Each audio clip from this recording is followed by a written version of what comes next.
Біздер бүгін сіздерге арнап клизма жасаудың жолын сабақ етіп түсіріп отырмыз. Бұл жерде клизманы қандай ауруларға жасайды? Клизма жай ғана клизма емес, оның құрамына имбирдің кашасы қосылып отырып жасайтын клизма. Біріншіден, қандай ауруларға бұл клизма жасалынады?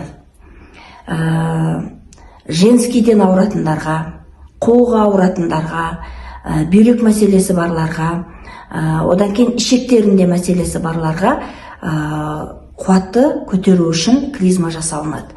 Бұл клизманы қалай жасаймыз? Бізге 2 литрлік банкіге жылы адамның температурасындағыдай жылы су құямыз да, оған имбирдің кашасын видеодағыдай етіп жасап алып, оған 2 қасық имбирді салып отырып, соныңменен ішке анустан жібереміз. Одан кейін ол адам дәретке шығып, ол суды шығарып тастайды. Суды шығарып тастағаннан кейін, іші әбден тазаланғаннан кейін, біз имбирдің кашасын 40-50 грамдай аламыз да, адамның ішіне жібереміз. Бұл имбирдің кашасы не істейді? Ішектің құрылысын іштен қыздыра отырып, ішектегі артық паразиттерді, артық құрттардан тазалайды, біріншіден. Екіншіден, ол клизма ішектерді қуаттандырады. Яғни, ол клизманы біздер мынандай 160 грамдық шприцті аламыз, 160 грамдық.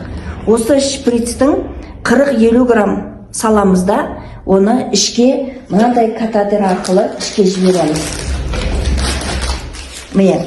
Мынандай катетер арқылы ішке жіберіледі.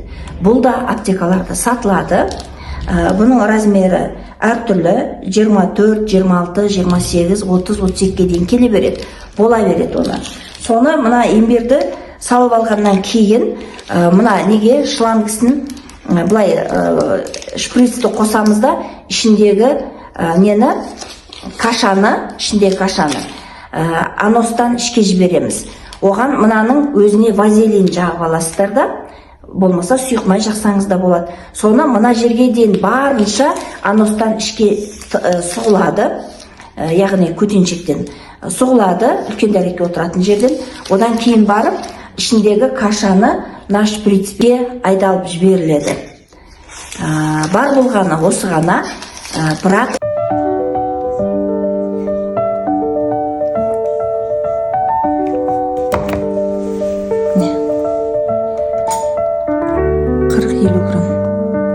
бола береді, негізі 40-50 грамм, 60 граммға дейін пайда болады.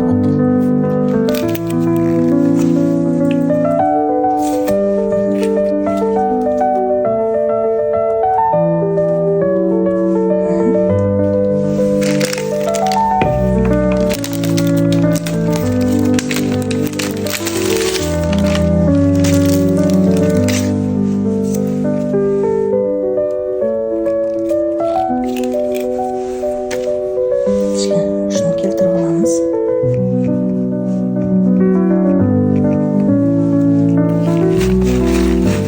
Шындағын сүйтіп аламыз.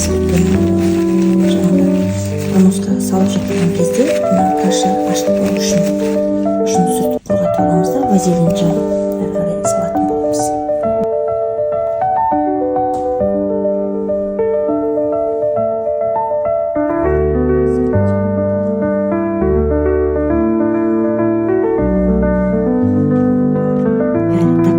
Салынды, болды. Енді мынаны көтереміз.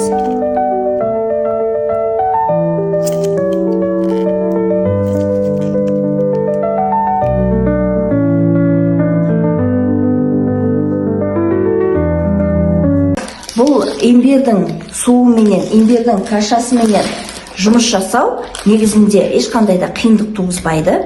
Қиын емес, ешқандай да. Одан кейін ол побочное действие беріп, іштен реакция беріп, ондай нәрсесі жоқ оның. Одан кейін геморройдың бірден бір емі. Геморройға тура осыны жасайтын болсаңыздар, бұл бірден бір ем. Одан кейін әйелдер шаршап, беттері шаңқытып, сондай бір көктемде беттері нұры болмай жүрген кездерінде бұл клизманы жасап жіберетін болса, ол адамда іштей қуаттанады. Енді бұны қанша күн жасаймыз? негізінде 5 күн жасаса жеткілікті. 3 айда, 6 айда бір рет, бір 5 күнге ішті солай тазалап алатын болса жеткілікті. Черезден жасасаңыз да болады 5 күнді, подряд бірден жасасаңыз да болады. Яғни іске сәт сіздерге түсінбеген жерлеріңіз болса, WhatsApp арқылы сұраңыздар. Негізінде бұл имбирдің кашасы менен ішке клизма жасау әсіресе үлкен кісілерге, үлкен дәреті қатып қала беретін кісілерге өте бірден бір бұл ем. Сол үшін қорықпаңыздар, жасаңыздар.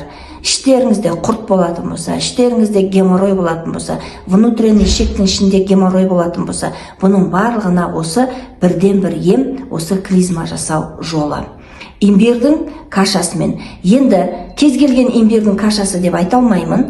Яғни болған мендегі бар имбирдің кашасын пайдалансаңыздар өте дұрыс болады. Өйткені мен оны осыған дейін 4 жылдан бері практикада өткізіп адамдарға пайдаланып келе жатырмын. Сондықтан да мен оны қорықпай сіздерге айта аламын.